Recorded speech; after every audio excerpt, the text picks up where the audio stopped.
ನಮಸ್ಕಾರ. 9 ಗಂಟೆಯ ಪ್ರೈಮ್ ನ್ಯೂಸ್ಗೆ ತಮಗೆಲ್ಲ ಆತ್ಮೀಯವಾದ ಸ್ವಾಗತ. ನಾನು ಶಶಿಧರ್ ಭಟ್.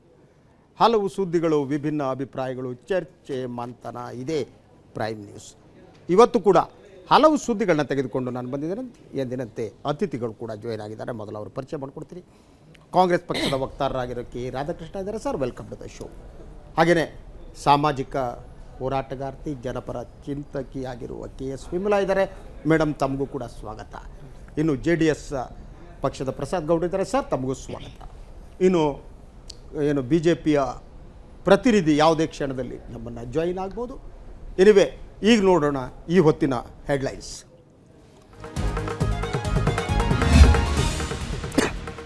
ನಿರ್ಗಮಿತ ರಾಷ್ಟ್ರಪತಿ ಪ್ರಣಬ್ ಮುಖರ್ಜಿ ವಿದಾಯ ಭಾಷಣ.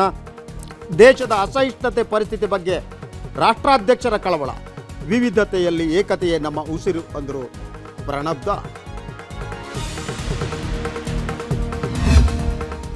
ಕಾಶ್ಮೀರದ ಪ್ರತ್ಯೇಕತಾವಾದಿಗಳೇ NIA ಬಿಸಿ. 7 ಮಂದಿ ಹುರಿಯತ್ ನಾಯಕರ ಬಂಧನ. ಉಗ್ರರಿಗೆ ಧನ ಸಹಾಯ ನೀಡಿದ ಆರೋಪದ ಮೇಲೆ ಬಿತ್ತು ಕೋಳ.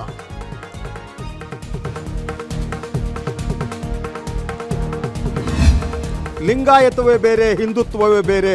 BSY ಹೇಳಿಕೆಗೆ ಸಚಿವ ರಾಯರೆಡ್ಡಿ ತಿರುಗೇಟು. ಧರ್ಮ ವಿಭಜನೆ ಸಲ್ಲದು ಅಂದರು ಪೇಜಾವರ ಶ್ರೀ.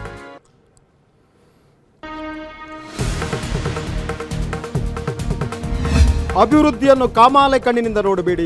BJP ನಾಯಕರ ಆರೋಪಗಳಿಗೆ CM ಸಿಡಿಬಿಡಿ. ಪ್ರಗತಿಗೆ ಅಡ್ಡಿಪಡಿಸುವವರಿಗೆ ಜನರೇ ಬುದ್ಧಿ ಕಲಿಸ್ತಾರೆ ಅಂದರು ಸಿದ್ದರಾಮಯ್ಯ.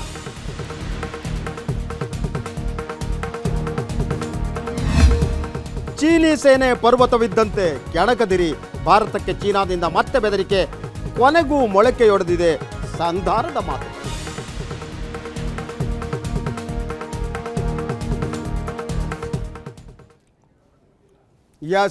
ಮೊದಲ ಸುದ್ದಿ ಏನು, ದೇಶದ 13ನೇ ರಾಷ್ಟ್ರಪತಿಯಾಗಿದ್ದ ಪ್ರಣಬ್ ಕುಮಾರ್ ಮುಖರ್ಜಿ ರಾಷ್ಟ್ರಪತಿ ಹುದ್ದೆಯಿಂದ ನಾಳೆ ನಿರ್ಗಮಿಸಲಿದ್ದಾರೆ.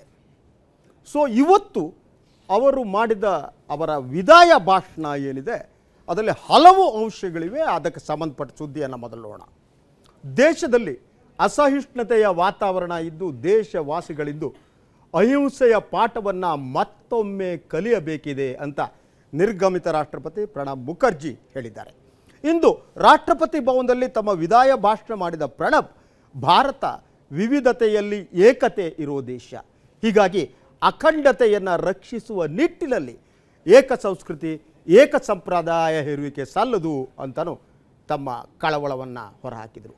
ಇನ್ನು ಭಾರತದ ಇತಿಹಾಸವನ್ನು ಮೆಲುಕು ಹಾಕಿದ ಪ್ರಣಬ್, ಸಂವಿಧಾನ ಪರಮ ಗ್ರಂಥ, ಸಂಸತ್ತು ದೇಗುಲ ಇದ್ದಂತೆ. ಈ ಮಂದಿರದಲ್ಲೇ ತಾವು ತಮ್ಮ ಜೀವನದ 48 ವರ್ಷಗಳನ್ನು ಕಳೆದಿರೋದನ್ನು ಅವರು ನೆನಪು ಮಾಡಿಕೊಂಡರು. ತಮ್ಮ ಸಂಸದೀಯ ಜೀವನ ಹೇಗಿತ್ತು ಅನ್ನೋದನ್ನು ಕೂಡ ಪ್ರಣಬ್ ಕುಮಾರ್ ಮುಖರ್ಜಿ ವಿವರಿಸಿದರು. ಇದೇ ವೇಳೆ ತಮಗೆ ಅದ್ಧೂರಿ ಬೀಳ್ಕೊಡುಗೆ ನೀಡಿದ ಸ್ಪೀಕರ್ ಸುಮಿತ್ರಾ ಮಹಾಜನ್ ಅವರಿಗೆ ಧನ್ಯವಾದಗಳನ್ನು ಕೂಡ ಪ್ರಣಬ್ ಸಲ್ಲಿಸಿದರು.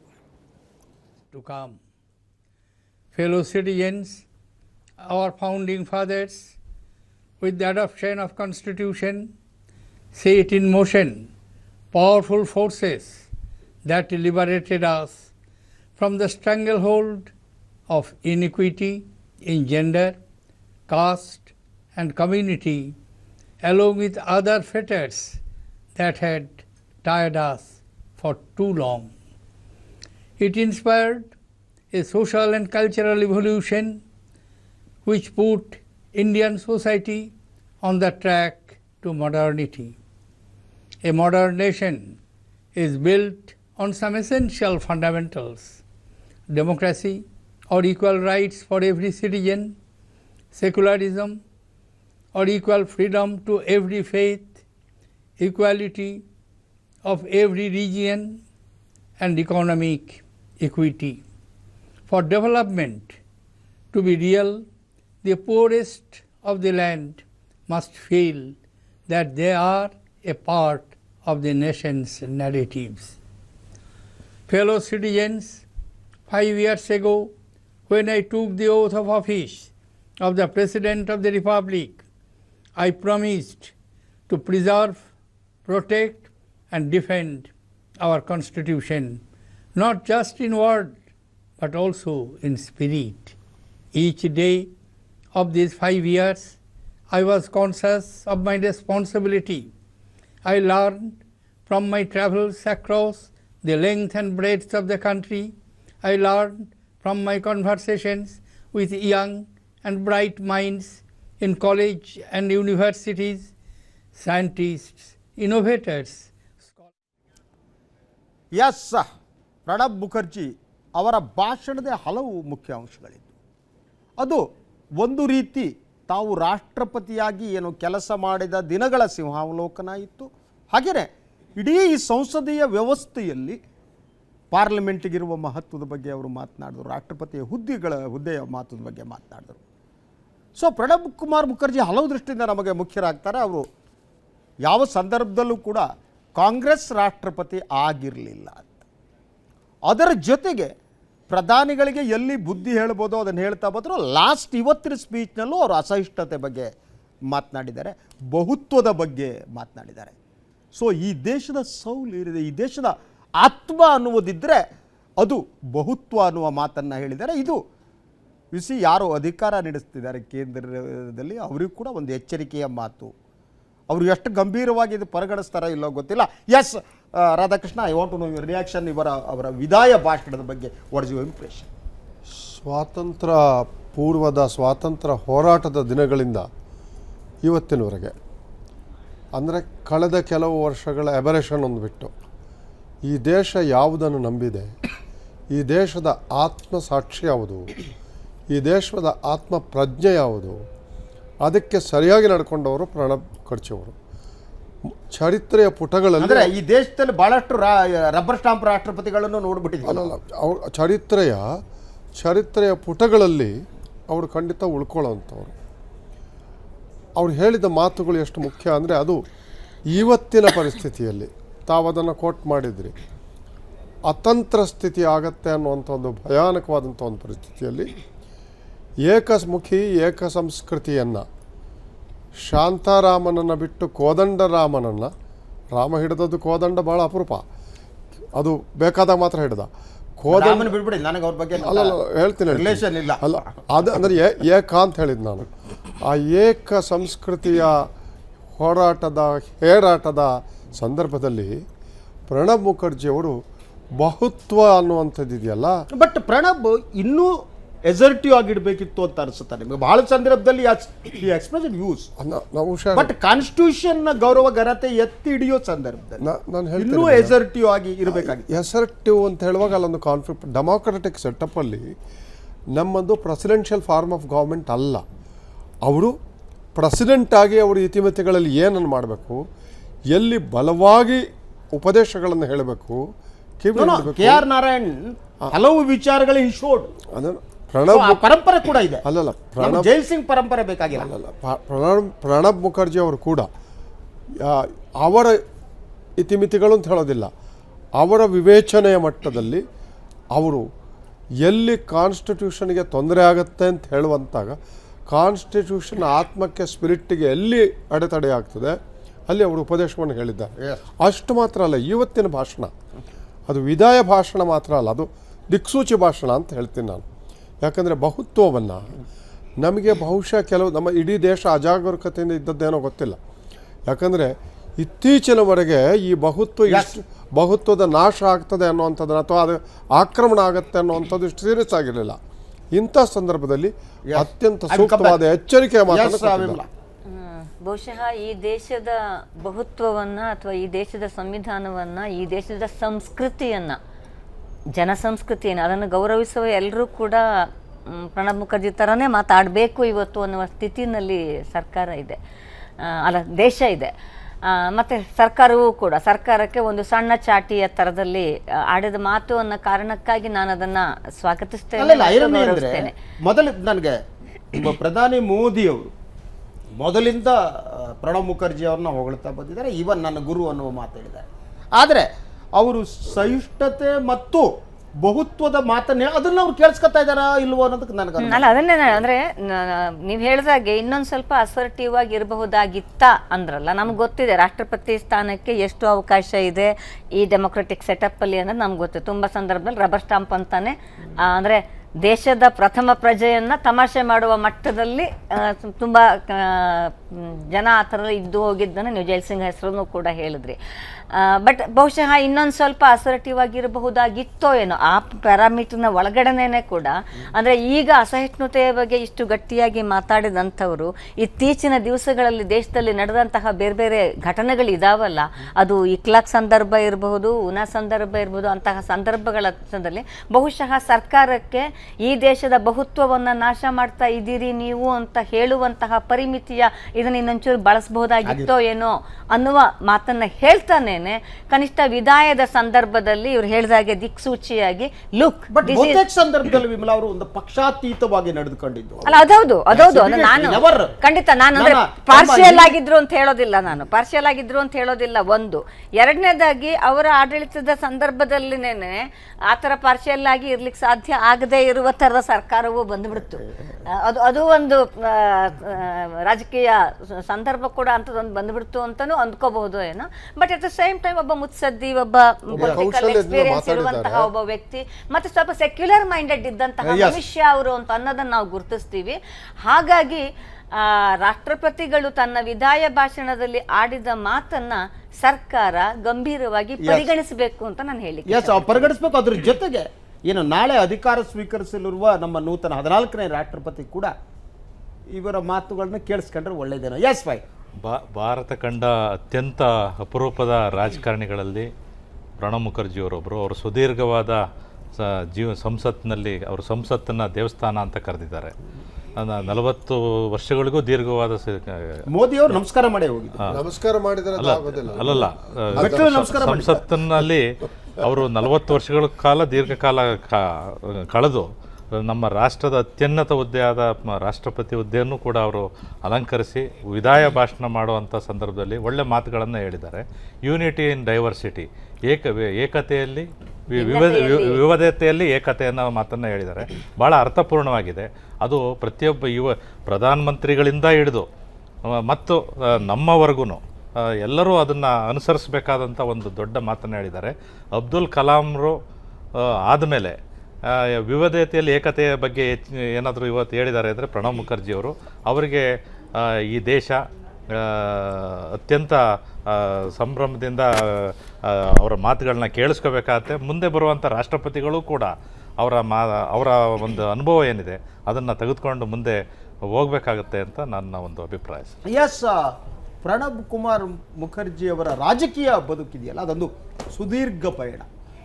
ಅವರು ತುಂಬ ಜೀವನ ಪ್ರೀತಿಯನ್ನು ಇಟ್ಟುಕೊಂಡು ಮನುಷ್ಯ, ಅದರ ಜೊತೆಗೆ ಅವರು ಪ್ರಧಾನಿಯಾಗುವ ಎಲ್ಲ ಅರ್ಹತೆ ಕೂಡ ಮುಖರ್ಜಿಯವರಿಗೆ ಇತ್ತು ಅನ್ನೋದು ಕೂಡ ಭಾಳ ಮುಖ್ಯವಾದ್ದು. ಸೊ ಅವರು ರಾಷ್ಟ್ರಪತಿ ಭವನದಿಂದ ಹೊರಗಡೆ ಹೋಗುವಾಗ ರಾಷ್ಟ್ರಪತಿ ಭವನದ ವಸ್ತು ಸಂಗ್ರಹಾಲಯಕ್ಕೆ ಎಷ್ಟು 150-200 ಪೈಪ್ಗಳನ್ನು ಕೊಟ್ಟರಂತೆ. ಸೊ ನೀವು ಅರ್ಲಿಯರ್ ಅವರ ಫೋಟೋಗಳನ್ನು ನೋಡಿದರೆ ತುಟಿ ಎದುರು ಒಂದು ಪೈಪ್ ಯಾವಾಗಲೂ ಇರ್ತಾ ಇತ್ತು. ಪೈಪ್ ಸೇರ್ತದೆ. ನಮ್ಮ ಕರ್ನಾಟಕದಲ್ಲಿ ದೇವರಾಜ ಅರಸು ಕೂಡ ಪೈಪ್ ಸೇರ್ತಾ ಇದ್ದು. ಸೊ ಪೈಪನ್ನು ಯಾವಾಗಲೂ ಪ್ರಣಬ್ ಸೇರ್ತಾ ಇತ್ತು. ಹಾಗೆ ನೋಡಿದರೆ ಅವರ ಇಡೀ ವ್ಯಕ್ತಿತ್ವ ಒಂದು ಧಾರ್ಮಿಕ ಆಯಾಮ ಕೂಡ ಇತ್ತು. ಅವರು ಭಾಳ ಧರ್ಮನಿಷ್ಠ ಕರ್ಮನಿಷ್ಠ ವ್ಯಕ್ತಿ ಕೂಡ, ಒಂದು ಆಧ್ಯಾತ್ಮಿಕ ಆಯಾಮ. ಆದರೆ ಅವರು ರಿಲಿಜಿಯಸ್ ಆಗಿರಲಿಲ್ಲ, ಅವರು ಕೋಮುವಾದಿ ಆಗಿರಲಿಲ್ಲ. ಅವರ ಯಾವ ಜಾತಿಯಲ್ಲಿ ಹುಟ್ಟಿದ್ರೋ ಆ ಎಲ್ಲ ಆಚರಣೆಗಳನ್ನು ಮಾಡ್ತಾ ಧರ್ಮ ನಿರಪೇಕ್ಷ ವ್ಯಕ್ತಿಯಾಗಿದ್ದು ಕೂಡ ತುಂಬ ಕುತೂಹಲಕರವಾದ್ದು. ಎನಿವೆ, ಬಿಜೆಪಿಯ ವಿವೇಕ್ ರೆಡ್ಡಿ ಜೊತೆ ಇದ್ದಾರೆ. Sir, welcome to the show. ನಾವು ಚರ್ಚೆ ಮಾಡ್ತಾ ಇದ್ವಿ ಪ್ರಣಬ್ ಮುಖರ್ಜಿ ಅವರ ವಿದಾಯ ಭಾಷಣ ಏನಿದೆ.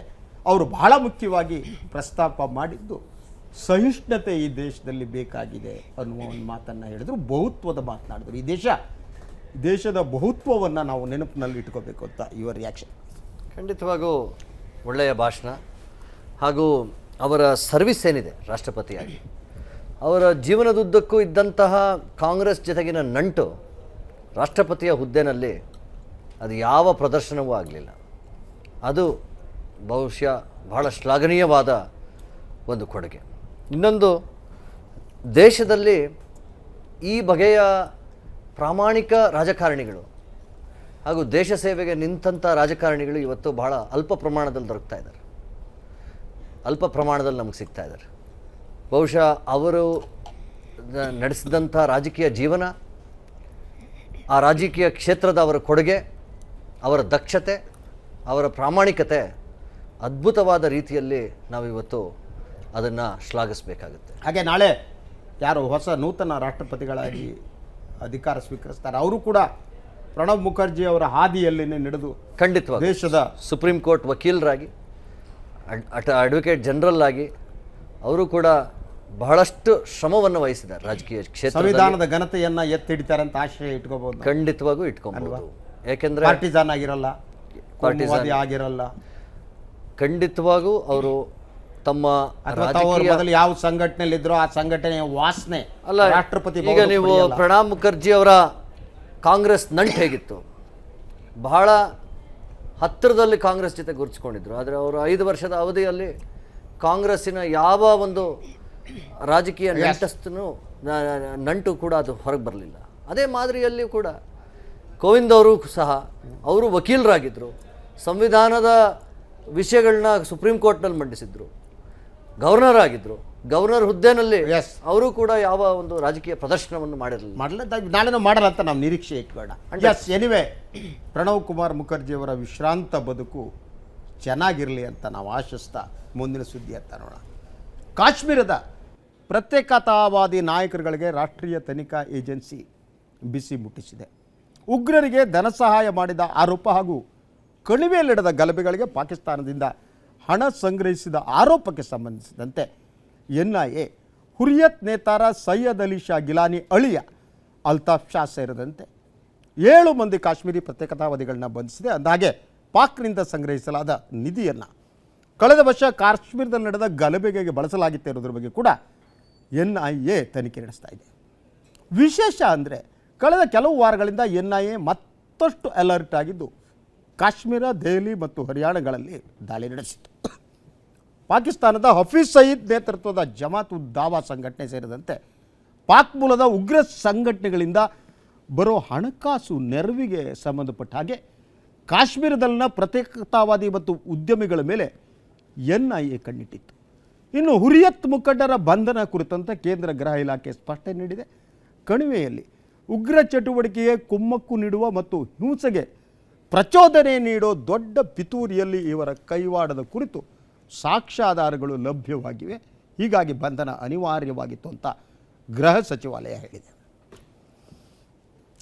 ಇದು ಬಹಳ ಮುಖ್ಯವಾದ್ದು ಅಂತ ನಾನು ಅಂದ್ಕೊಂಡಿದ್ದೇನೆ. ಯಾಕೆಂದರೆ ಈ ಕಾಶ್ಮೀರದ ಪ್ರತ್ಯೇಕತಾವಾದಿಗಳು ಯಾರ್ಯಾರಿದ್ದಾರೆ ಅವರು ಭಾರತದಲ್ಲಿ ಒಂದು ವಿಶೇಷವಾದ ಅವರಿಗೆ ಮಾನ್ಯತೆ ಇದ್ದಾಗೆ ಇತ್ತು, ಅವರಿಗೆ ಪೊಲೀಸ್ ರಕ್ಷಣೆ ಇತ್ತು, ಸೊ ಅವರಿಗೆ ಪಾಸ್ಪೋರ್ಟ್ ಇತ್ತು, ಎಲ್ಲ ಇತ್ತು. ಆದರೆ ಅವರು ನಂಟಿದ್ದಿದ್ದು ಪಾಕಿಸ್ತಾನ ಜೊತೆಗೆ.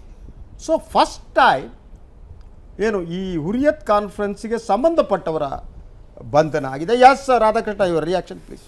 ಪಾಕಿಸ್ತಾನದ ಜನತೆಯನ್ನು ದೂರ ಇಟ್ಟು ನಾನು ಪಾಕಿಸ್ತಾನದ ಟೆರರಿಸ್ಟ್ ಗುಂಪುಗಳ ಬಗ್ಗೆ ಮಾತಾಡುವಂಥದ್ದು. ಹಾಗೆ ಮಾತಾಡುವಾಗ ಹುರಿಯತ್ ಸಂಘಟನೆಯನ್ನು ಅವರನ್ನು ಶಿಕ್ಷೆಗೆ ಅಥವಾ ಒಂದು ಬಂಧನಕ್ಕೆ ಒಳಪಡಿಸುವಂಥದ್ದು ಬಹಳ ಮುಂದೆ ಮಾಡಬೇಕಾಗಿತ್ತು, ಹಿಂದೆ ಮಾಡಬೇಕಾಗಿತ್ತು, ಈಗಾದರೂ ಆಯ್ತಲ್ಲ ಅಂತ ಅದನ್ನು ನಾನು ಅಭಿನಂದಿಸ್ತೇನೆ. ಯಾಕಂದರೆ ಕಳೆದ 3 ವರ್ಷಗಳಿಂದ ಇತ್ತೀಚಿನ ದಿನಗಳಲ್ಲಿ ಅಲ್ಲಿ ಆಗಿರುವಂಥ ಜನಹಿಂಸೆ, ಅಲ್ಲಿ ಆಗುವಂಥ ಯೋಧ ಹಿಂಸೆ, ಅಲ್ಲಿ ಆಗಿರುವಂಥ ಒಟ್ಟಿಗೆ ಹಿಂಸೆ ಇಡೀ ದೇಶದ ಮೇಲೆ ಆಗಿರುವಂಥ ಒಂದು ಪರಿಣಾಮವನ್ನು ನೋಡಿದ್ದೇವೆ ನಾವು. ಜನಗಳು ತೊಂದರೆಗೆ ಈಡಾಗಿದ್ದಾರೆ. ಹೇಗಿತ್ತು ಅಂದ್ರೆ ಇದುವರೆಗೆ ಅವರು ವಿಶೇಷ ಭದ್ರತೆ ಒದಗಿಸಲಾಗಿತ್ತು. ಅವರು ನಂಟಿರೋದು ಪಾಕಿಸ್ತಾನ. ಬಹುತೇಕ ಹುರಿಯತ್ ನಾಯಕರಿದ್ದಾರಲ್ಲ ಅವರು ಅಲ್ಲಿ ಕಾಶ್ಮೀರಿ ಜನತೆಯನ್ನು ಎತ್ತು ಕಟ್ಟೋದು, ಅವ್ರ ಮಕ್ಕಳೆಲ್ಲ ವಿದೇಶದಲ್ಲಿ ಶಿಕ್ಷಣ ಪಡೆಯೋದು, ಅವರಿಗೆ ಒಂದು ಆತಿಥ್ಯ. ಬಹುತೇಕ ಈ ಗಿಲಾನಿಯಿಂದ ಹಿಡಿದು ಎಲ್ಲ ಹುರಿಯತ್ ನಾಯಕರ ಮಕ್ಕಳು ಅವರ ಜೀವನ ಇರೋದು ವಿದೇಶಗಳು. ಡೆವಲಪ್ಡ್ ಅವ್ರು ಏನಂದರೆ ಒಂದು ಪಟ್ಟಭದ್ರ ಹಿತಾಸಕ್ತಿಯನ್ನು ಅದರಲ್ಲಿ ಉಂಟು ಮಾಡಿಕೊಳ್ಳೋದು ಮಾತ್ರ ಅಲ್ಲ, ಅದು ಅವರಿಗೆ ವಾಣಿಜ್ಯ, ಅದು ವ್ಯಾಪಾರ ಆಗೋಯ್ತು. It is their business, sustenance business in different country, ಅಲ್ಲಿ ಇನ್ವೆಸ್ಟ್ ಮಾಡುವಂಥದ್ದು. ಇದು ಭಾಳ ಹಿಂದೆ ಆಗಬೇಕಾಗಿತ್ತು. ಈಗಾದರೂ ಮಾಡಿದ್ರಲ್ಲ, ಅದಕ್ಕಾಗಿ ನಾನು ಸರ್ಕಾರವನ್ನು ಅಭಿನಂದಿಸ್ತೇನೆ. Yes. ಅಷ್ಟು ಮಾತ್ರ ಸಾಲದು.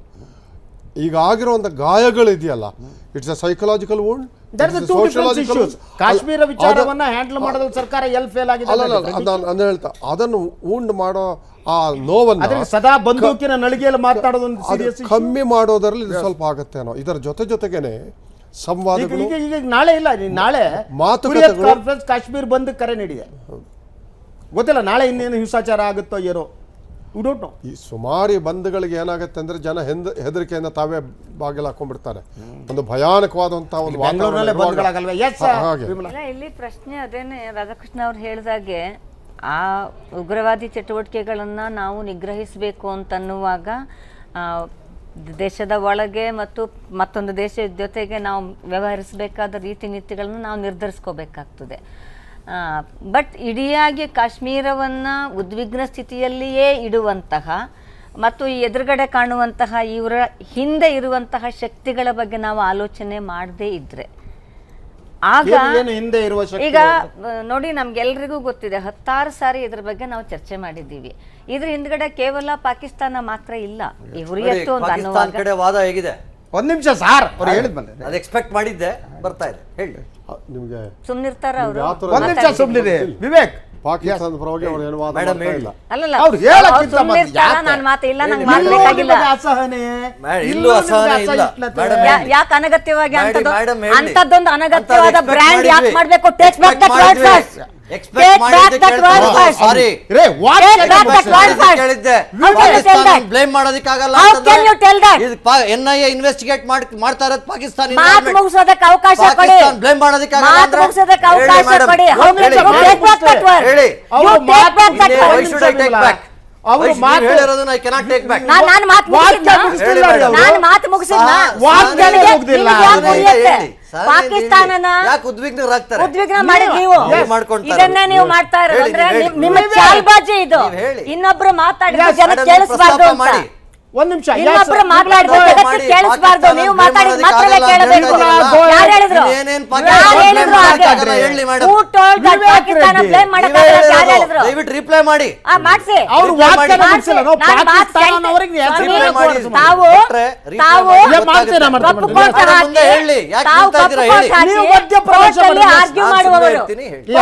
ಆರ್ಗ್ಯೂ ಮಾಡುವವರು. ನಿಮ್ಮ ಆರ್ಗ್ಯುಮೆಂಟ್ ಮುಗಿಯೋದಕ್ಕಿಂತ ಮುಂಚೆ ಯಾರಾದ್ರೂ ಮಧ್ಯ ಮಾತಾಡ್ತಾರಾ? ಇಲ್ಲ ತಾನೆ.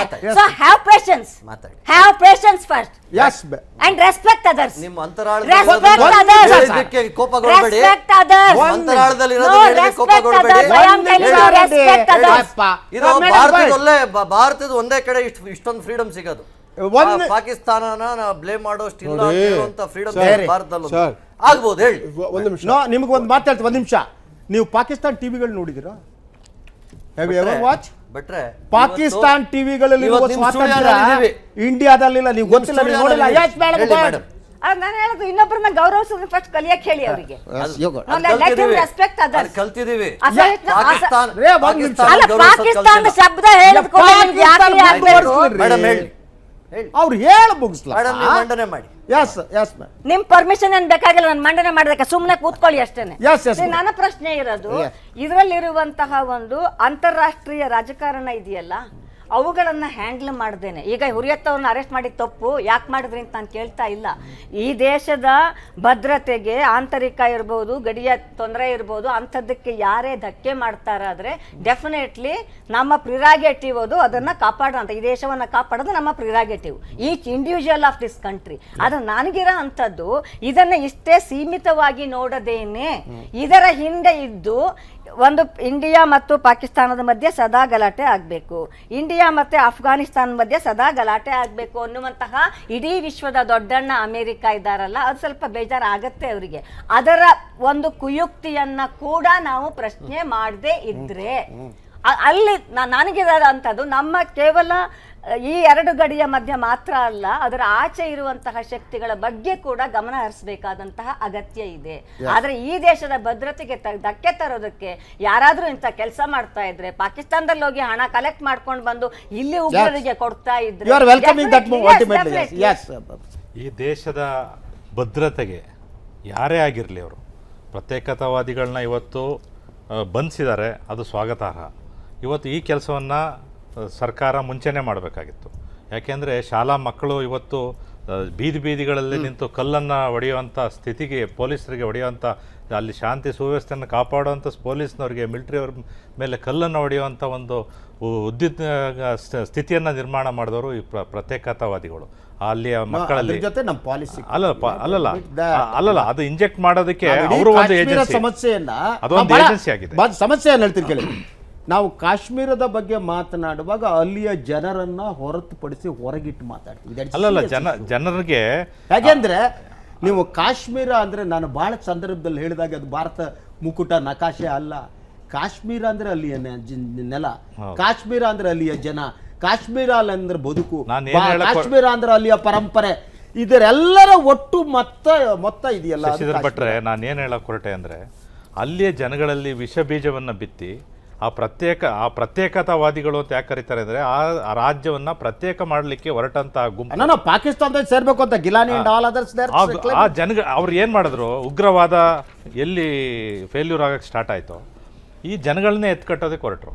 ಜನಗಳನ್ನ ಎತ್ಕಟ್ಟಿ ನಮ್ಮ ಮೇಲೆ ನಮ್ಮವ್ರನ್ನೇ ಎತ್ಕಟ್ಟೋದಕ್ಕೆ ಹೊರಟರು. ನಮ್ಮ ಪ್ರಜೆಗಳನ್ನೇ ನಮ್ಮ ಮೇಲೆ ಎತ್ಕಟ್ಟು ಆ ಕಾರ್ಯವನ್ನು ಮಾಡ್ತಿದ್ದವ್ರಿಗೆ ಬಂಧಿಸಿದರದು ಸ್ವಾಗತಾರ್ಹ. ಇದಕ್ಕೆ ಮುಂಚೆನೇ ಆಗಬೇಕಾಗಿತ್ತು. ಇನ್ನೂ ಕಟ್ಟುನಿಟ್ಟಿನ ಕ್ರಮಗಳನ್ನ ತಗೋಬೇಕು ಅನ್ನೋದು ನಮ್ಮ ವಾದ.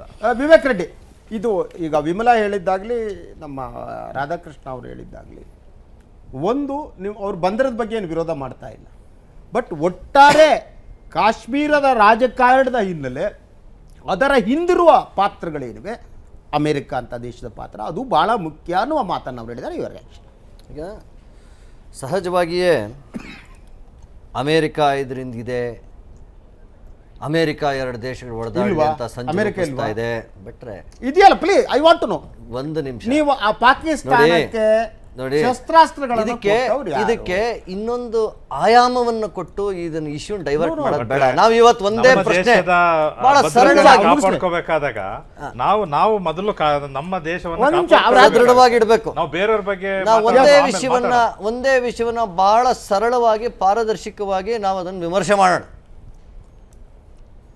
ಇವತ್ತು NIA ಇನ್ವೆಸ್ಟಿಗೇಷನ್ ಹೊರಟಿರೋದು ಯಾವ ಒಂದು ವಿಷಯದ ಆಧಾರದ ಮೇಲೆ? ಪಾಕಿಸ್ತಾನಿಂದ ಡೈರೆಕ್ಟಾಗಿ ಫಂಡ್ಸ್ ಬಂದು ಜಿಲಾನಿಯವರ ಅಳಿಯನಿಗೆ ಬಂತು ಅಂತ ಪ್ರಚಲಿತವಾದ ವಿಷಯ ಏನಂದರೆ, ಜಮ್ಮು ಕಾಶ್ಮೀರ್ನಲ್ಲಿ ಜಿಲಾನಿಯವ್ರ ಬಗ್ಗೆ ಇದು ಅನೇಕ ಮಾಧ್ಯಮಗಳಲ್ಲೂ ಬಂದಿದೆ. ಜಿಲಾನಿಯವರು ತಮ್ಮ ಮಕ್ಕಳು, ತಮ್ಮ ಅಳಿಯ, ತಮ್ಮ ಮಗ ಇವ್ರನ್ನೆಲ್ಲ ಸೇಫ್ ಆಗಿ ಡೆಲ್ಲಿನಲ್ಲಿ ಅಲ್ಲಿ ಇಲ್ಲಿ ಇಟ್ಕೊಂಡು ಕಾಶ್ಮೀರಿನಲ್ಲಿ ಉದ್ವೇಗ ಸ್ಥಿತಿಯನ್ನು ಸೃಷ್ಟಿಸಿ ಅಲ್ಲಿ ಹಣವನ್ನು ರವಾನಿಸ್ತಾ ಇದ್ದಾರೆ. ಆದರೆ ತಮ್ಮ ಮಕ್ಕಳನ್ನ ಕಲ್ಲೊಡೆಯೋದಕ್ಕೆ ಕಳಿಸ್ತಾ ಇಲ್ಲ, ತಮ್ಮ ಕುಟುಂಬದವ್ರನ್ನ ಕಲ್ಲೊಡೆಯೋದಕ್ಕೆ ಕಳಿಸ್ತಾ ಇಲ್ಲ, ಕಾಶ್ಮೀರ ಜನರನ್ನ ಇದಕ್ಕೆ ಉಪಯೋಗಿಸ್ತಾ ಇದ್ದಾರೆ ಅಂತ ಇದುವರೆಗೂ ಇದ್ದಿದ್ದ ಚರ್ಚೆ. ಎರಡು ಸಮಸ್ಯೆ ಅವ್ರು ಹೇಳಿದ್ದು. ಆದ್ರೆ ಒಂದು ನಿಮಿಷ ಹೇಳ್ಬಿಡ್ತೀನಿ ಭಟ್ರೆ, ಒಂದಕ್ಕೂ ಉತ್ತರ ಕೊಡ್ತೀನಿ. ಆದ್ರಿಂದ ಡೈರೆಕ್ಟ್ ಆಗಿ ಪಾಕಿಸ್ತಾನಿಂದ ಇವತ್ತು ಕಾಶ್ಮೀರ್ಗೆ ಹಣ ರವಾನೆ ಆಗ್ತಾ ಇದೆ. ಅನೇಕ ಮೂಲಗಳಲ್ಲಿ ಜಿಲಾನಿ ಒಬ್ಬ ಮೂಲ, ಜಿಲಾನಿ ಅವ್ರ ಮೂಲಕ ಒಬ್ರು. ಜಮ್ಮು ಕಾಶ್ಮೀರದ ಮಾಜಿ ಮುಖ್ಯಮಂತ್ರಿ ಫರೂಕ್ ಅಬ್ದುಲ್ಲಾ ಏನ್ ಹೇಳಿದ, ಇಂಡಿಯಾದ ಒಳಗಡೆ ದುಡ್ಡು ಬರುತ್ತೆ ಅಂತ. ಆಗ್ಲಿ, ಈ ಟೆರರಿಟಿ ದುಡ್ಡು ಕೂಡ ಆಗ್ಲಿ ಇದ್ದಾರೆ. ಆದ್ರೆ ಇವತ್ತು ಇದಕ್ಕೆ ಇನ್ನೊಂದು ಆಯಾಮವನ್ನು ಸೃಷ್ಟಿಸಿ ಅಂತಾರಾಷ್ಟ್ರೀಯ ವ್ಯವಹಾರಗಳಲ್ಲಿ ಅಮೆರಿಕ ಏನ್ ಪುರಾವೆಗಳಿದೆ? ಅಮೆರಿಕ ಫಂಡ್ ಮಾಡ್ತಾ ಈ ಅಮೌಂಟ್, ಶಸ್ತ್ರಾಸ್ತ್ರಗಳು ಅಮೆರಿಕ ಕೊಡ್ತಾ ಇರುವಂತ ಶಸ್ತ್ರಾಸ್ತ್ರಗಳೇನಿದೆ ಪಾಕಿಸ್ತಾನಕ್ಕೆ, ಅಲ್ಲಿ ಆ ಕಡೆ ಅಫ್ಘಾನಿಸ್ತಾನ್ ಯುದ್ಧಕ್ಕಾಗಿ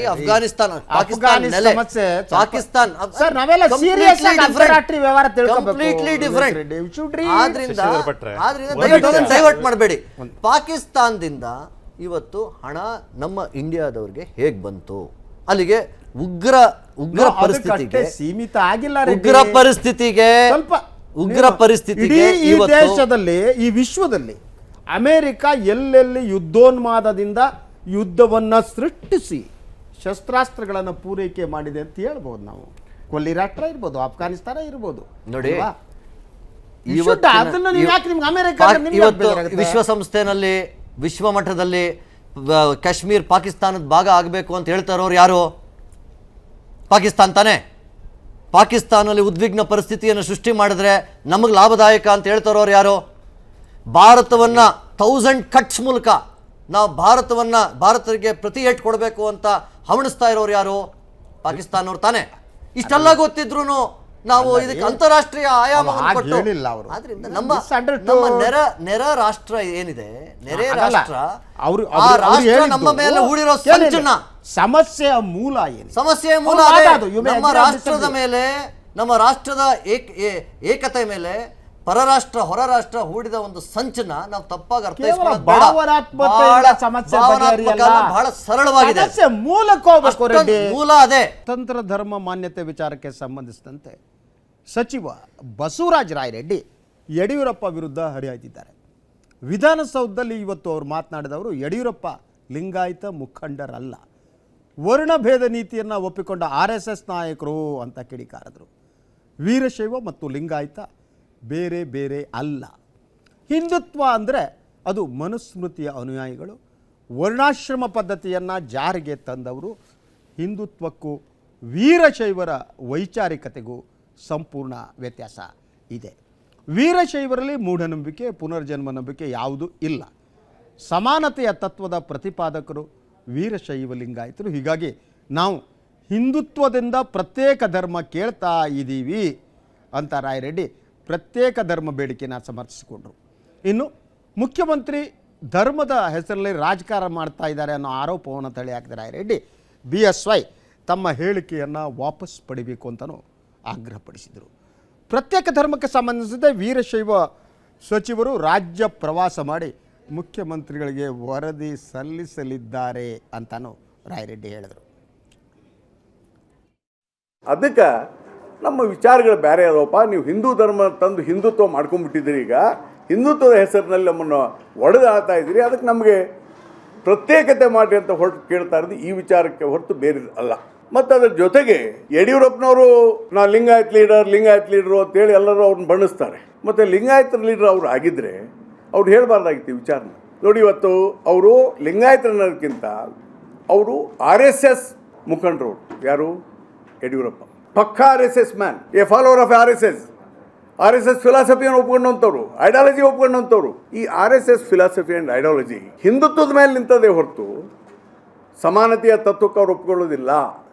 ವರ್ಣಭೇದಿ ನೀತಿಯನ್ನು ಒಪ್ಕೊಂಡಿದ್ದಾರೆ. ಹಂಗಾದ್ರೆ RSS ಬಸವಣ್ಣನ ಫೋಟೋ ಹಾಕ್ತಾರೆ ಅವ್ರ ಕಚೇರಿಯಲ್ಲಿ. ಮತ್ತು ಯಡಿಯೂರಪ್ಪನವ್ರು ಹೆಂಗೆ ಆತಪ್ಪ ಲಿಂಗಾಯತರ ವಿಚಾರ ಅವ್ರಿಗೆ ಹೆಂಗೆ ಬರ್ತದೆ RSS? ಎಸ್. ಇನ್ನು ಇತ್ತ ಲಿಂಗಾಯತ ಧರ್ಮ ಪ್ರತ್ಯೇಕತೆಗೆ ಉಡುಪಿ ಪೇಜಾವರ ಮಠದ ವಿಶ್ವೇಶ ತೀರ್ಥ ಶ್ರೀಗಳು ವಿರೋಧ ವ್ಯಕ್ತಪಡಿಸಿದ್ದಾರೆ.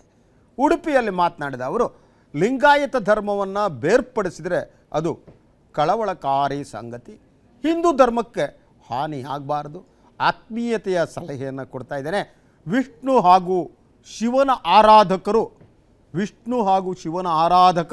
ಹಿಂದೂಗಳೇ ಆಗಿರ್ತಾರೆ, ಹೀಗಾಗಿ ಒಡಕು ಬೇಡ ಅಂತಲೂ ಶ್ರೀಗಳು ಹೇಳಿದ್ದಾರೆ. ಅಲ್ಲದೆ ಬಸವಣ್ಣ ವೇದವನ್ನು ಒಪ್ಪಿದ್ದಾರೆ, ಕೆಲವು ವಿಚಾರದಲ್ಲಿ ಟೀಕೆ ಮಾಡಿದ್ದಾರೆ. ಆದರೆ ಬಸವಣ್ಣ ಶಿವನನ್ನು ಆರಾಧಿಸಲಿಲ್ವೇ? ಶಿವರ ಆರಾಧನೆ ಮಾಡಿದ ಮೇಲೆ ಅವರು ಹಿಂದೂಗಳಲ್ವೇ ಅಂತಲೂ ಪೇಜಾವರ ಶ್ರೀಗಳು ಪ್ರಶ್ನಿಸಿದ್ದಾರೆ. ಲಿಂಗಾಯತ ಧರ್ಮವನ್ನು ಹಿಂದೂ ಧರ್ಮದಿಂದ ಪ್ರತ್ಯೇಕ ಸ್ವತಂತ್ರ ಧರ್ಮ ಅಂತ ಘೋಷಿಸಬೇಕು ಅಂತ ಸೂಚನೆ ಕೊಡುವುದು ಕೇಂದ್ರ ಸರ್ಕಾರ ಅಂತ ಹೇಳಿ ರಾಜ್ಯ ಸರ್ಕಾರ ವಿಚಾರ ಮಾಡ್ತಾ ಇದೆ. ಇದು ಎರಡು ಕೂಡ ಹಿಂದೂ ಸಮಾಜದ ಸಂಘಟನೆಯ ದೃಷ್ಟಿಯಿಂದ ಅಪಾಯಕಾರಿ. ನಾನು ಹೇಳಿದ್ದೇನೆ, ನಾವು ವೀರಶೈವ ಸಮಾಜಕ್ಕೆ ಸೇರಿದವರೆಲ್ಲ, ಹೊರಗಿನವರು. ಆದರೂ ವೀರಶೈವ ಸಮಾಜದ ಎಲ್ಲರ ಜೊತೆಗೆ, ಮಠಾಧಿಪತಿಗಳ ಜೊತೆಗೆ ದೀರ್ಘಕಾಲದ ಸಂಬಂಧ ನಮಗೆ ಉಂಟು. ಆದ್ದರಿಂದ ಒಂದು ಆತ್ಮೀಯತೆಯ ದೃಷ್ಟಿಯಿಂದ ಎಸ್, ಪ್ರತ್ಯೇಕ ಧರ್ಮದ ಮಾತು ಏನಿದೆ ಲಿಂಗಾಯತರು ಭಾಳ ದಿನಗಳಿಂದ ನಡೆದಿದೆ. ಮೊದಲು ಮಾತೆ ಮಹಾದೇವಿಯವರು ಇದನ್ನು ಪ್ರಾರಂಭ ಮಾಡಿದ್ದು. ಸೊ ನನ್ನ ಮೂಲಭೂತ ಪ್ರಶ್ನೆ ಇರುವುದು, ಧರ್ಮ ಅನ್ನೋದರ ವ್ಯಾಖ್ಯೆ ಏನು ಅನ್ನೋದು ಮೊದಲನೇ ಪ್ರಶ್ನೆ. ಎರಡನೇದು, ಪ್ರತ್ಯೇಕ ಧರ್ಮ ಅಂತ ನಾವು ಮಾತನಾಡುವಾಗ ಧರ್ಮ ಅನ್ನುವುದನ್ನು ನಾವು ಹ್ಯಾಂಗೆ ಕನ್ಸಿಡರ್ ಮಾಡ್ತೀವಿ, ಯಾವುದರ ಆಧಾರದ ಮೇಲೆ ಅದು ಧರ್ಮ, ಯಾವುದರ ಆಧಾರದ ಮೇಲೆ ಧರ್ಮ ಅಲ್ಲ, ಇದು ಕ್ಲಾರಿಫೈ ಆಗಬೇಕು. ಇದು ಕ್ಲಾರಿಫೈ ಆಗಿದೆಯೋ ಗೊತ್ತಿಲ್ಲ ನನಗೆ. ಸೊ ಯಾರು ಲಿಂಗಾಯತ ಧರ್ಮ ಪ್ರತ್ಯೇಕ ಧರ್ಮ ಅಂತಾರೋ, ಯಾರು ಅಲ್ಲ ಅಂತಾರೋ, ಅವರು ಧರ್ಮದ ವ್ಯಾಖ್ಯಾನವನ್ನು ಹ್ಯಾಂಗೆ ಮಾಡ್ತಾರೆ, ಯಾವುದು ಧರ್ಮ ಯಾವುದು ಧರ್ಮ ಅಲ್ಲ. ಒಂದು ಧರ್ಮ ಅನ್ನೋದರ ಅದರ ಜೊತೆಗೆ ಪ್ರತ್ಯೇಕ ಧರ್ಮ ಅಂತಂದರೆ ಅದನ್ನು ಕನ್ಸಿಡರ್ ಮಾಡೋದಕ್ಕೆ ಬೇಕಾದ ಮೂಲಭೂತ ಅಂಶಗಳು ಯಾವುವು. ಈ ಪ್ರಶ್ನೆ ನನಗೆ ಇರೋದು ಮೊದಲು ರಾಧಾಕೃಷ್ಣ ನಿಮ್ಮನ್ನೇ ಕೇಳಿದೆ. ನನಗೆ ಗೊತ್ತಿಲ್ಲ ಧರ್ಮ ಅಂದರೆ ಏನು ಅಂತ. ಧರ್ಮಕ್ಕೆ ಬಹಳ ಒಳ್ಳೆ ವ್ಯಾಖ್ಯಾನ ಮಹಾಭಾರತದಲ್ಲಿದೆ. ಭೀಷ್ಮರು ಹೇಳುವಂಥದ್ದು ಧರ್ಮರಾಯನಿಗೆ, ಧರ್ಮಂ ಧಾರಯಂತೆ ಅಂತ. ಧರ್ಮ ಅನ್ನುವಂಥದ್ದು ಎತ್ತಿ ಹಿಡಿಯುವಂಥದ್ದು. ಎತ್ತಿ ಹಿಡಿಬೇಕಾದ್ರೆ ಅದಕ್ಕೆ ಇನ್ನೂ ಒಂದಿದೆ, ನಾನು ನಿಮ್ಗೆ ಸೇರಿಸ್ಬಿಡ್ತೀನಿ. ಧರ್ಮ ಶಬ್ದದ ಮೂಲ ಧಾತು ದೃ, ಸಂಸ್ಕೃತ ಧರ್ಮ ದೃ ಅಂದ್ರೆ ಬದುಕನ್ನು ಎತ್ತಿ ಹಿಡಿಯುವಂಥ. ಎತ್ತಿ ಹಿಡಿಯೋದಕ್ಕೆ ಏನು ಆಧಾರ? ಎಲ್ಲಿವರೆಗೆ ಎತ್ತಬೇಕು ಅಂತ. ಎತ್ತಿ ಹಿಡಿಯೋದಕ್ಕೆ ಕೆಲವು ಮೌಲ್ಯಗಳ ಆಧಾರ. ಬೇಸಿಕಲಿ ಅದೊಂದು law and order Aadhaar.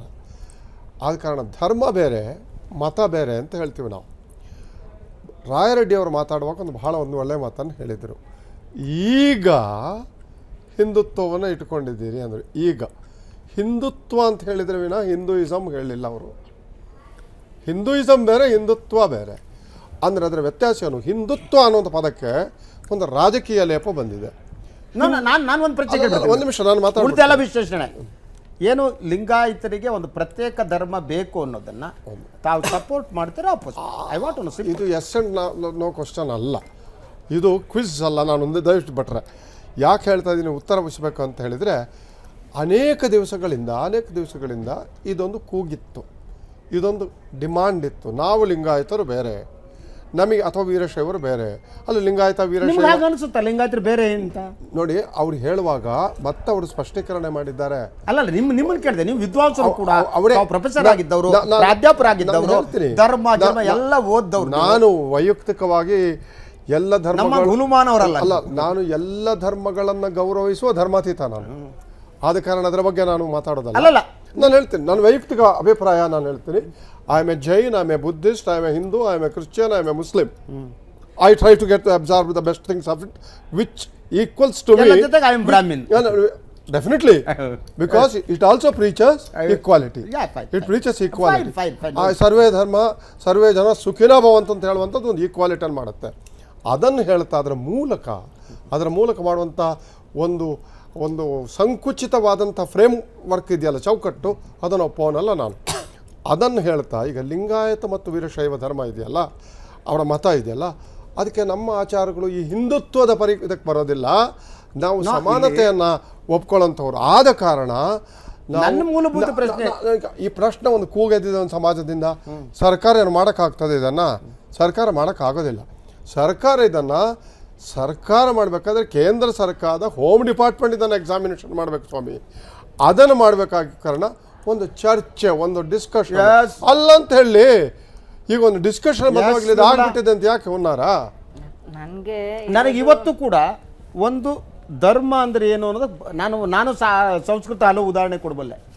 But ಇನ್ನೂ ನನಗದು ಭಾಳ ಬಿಗ್ ಕ್ವೆಶ್ಚನ್. ಯಾವುದು ಧರ್ಮ, ಯಾವುದು ಸ್ಪಿರಿಚುವಾಲಿಟಿ, ಯಾವುದು ರಿಲಿಜನ್, ಯಾವುದು, what the difference between spirituality and religion? There are so many issues. ನನ್ನ ಪ್ರಶ್ನೆ ಇರುವುದು, ಈ ಲಿಂಗಾಯತರು ಪ್ರತ್ಯೇಕ ಧರ್ಮದ ಮಾನ್ಯತೆ ಕೇಳ್ತಿದ್ದಾರೆ.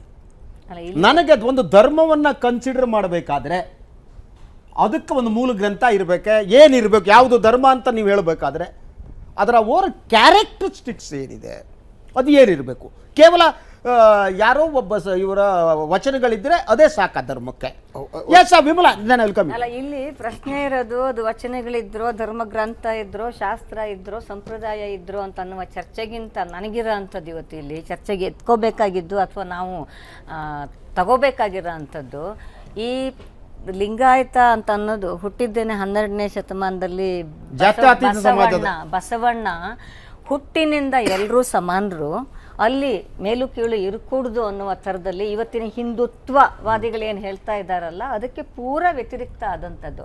ಆದರೆ ಇವತ್ತು ನಡ್ಕೊಂಡು ಬರ್ತಾ ಲಿಂಗಾಯತರು ಅಂತ ಕರ್ಕೋತಾ ಇರೋರು ಅದನ್ನು ನಡ್ಸ್ಕೊಂಡು ಬಂದಿದ್ದಾರಾ ಅಂತನ್ನೋದು ಮತ್ತೊಂದು ದೊಡ್ಡ ಪ್ರಶ್ನೆ.